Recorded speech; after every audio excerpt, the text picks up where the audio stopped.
Hi అండి. ఇక్కడ నేనైతే పుదీనా పచ్చడికి ఫ్రై చేసుకుంటున్నాను. టమోటాలు, పచ్చిమిర్చి, పుదీనా అందులో కొంచెం జీలకర్ర, ఎల్లిపాయలేస్తే ఇంకా బావుంటుంది. నేనైతే అలా చేసుకుంటాను. ఇంకా చాలా రోజులైంది గదా! పుదీనా పచ్చడి చేసుకొని చేద్దామని చేస్తున్నాను. మాకైతే చాలా ఇష్టము పుదీనా పచ్చడంటే. ఇంకా పక్కనైతే తోటకూర పప్పు కూడా చేస్తున్నాను.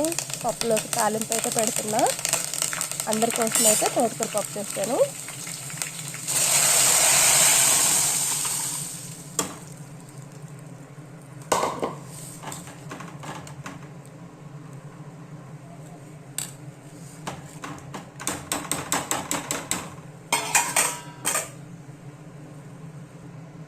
ఇంకిక్కడైతే పిల్లలకి స్నాక్స్‌గనేసి చాలా రోజుల నుంచి అడుగుతున్నారు. సేమియా పాయసం చేయమని చేశాను. ఇంకిక్కడైతే స్టవ్ అయితే నీట్‌గా క్లీన్ చేసుకుంటున్నానండి. నాకైతే వంట అయిపోంగానే స్టవ్ అయితే నీట్‌గా క్లీన్ చేసుకోకపోతే అసలు పని అయినట్టే ఉండదు. నేనైతే నీట్‌గా వంట అవంగానే ఫస్ట్ అయితే చేసే పనే స్టవ్ క్లీన్ చేసుకోవడం. అది చేసుకుంటేనే పనయినట్టు అనిపిస్తుంది. నాకిక్కడైతే ఇంకా బెడ్‌షీట్లు ఇంకా స్టవ్ క్లీన్ అయిపోంగానే బెడ్‌షీట్లయితే నీట్‌గా సర్దుకుంటున్నాను.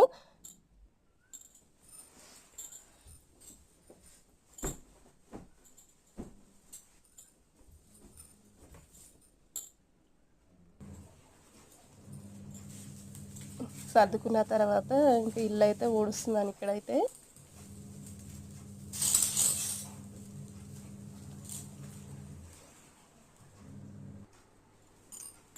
ఇంక ఇల్లు ఊడ్చిన తర్వాత తడిబట్టేస్తున్నా. కానీ ఇల్లు కూడా నీట్‌గా తడిబట్ట రోజు యేసుకుంటాననమాట.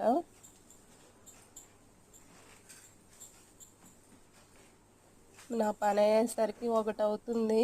అన్ని పిల్లల్ని పంపించి ఇంకా అందరికీ టిఫిన్ కట్టేసి పంపించి ఇంట్లో పనయ్యేసరికి ఒకటవుతది.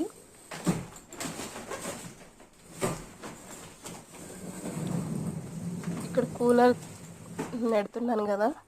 మాకు కూలర్ అయితే వేస్ట్ అనిపిస్తుంది. ఎందుకంటే కూలర్ అసలు వాడట్లేదు. కొనడం అనవసరం అనిపిచ్చింది. ఇంక అన్నీ తీసుకుంటూ, సర్దుకుంటూ, తుడుచుకుంటూ వస్తున్నాను.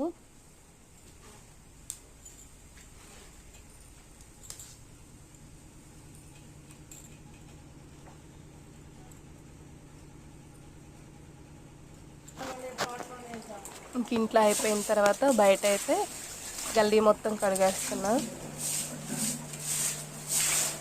ఈ గల్లీ అయితే రోజు కడగాలి. ఎందుకంటే ఇక్కడే వాషింగ్ మిషన్ ఉంది కాబట్టి వాటర్ అంతా పడతాయి అక్కడ. అందుకని రోజు కడగాల్సొస్తుంది. ఓకే అండి. బాయ్.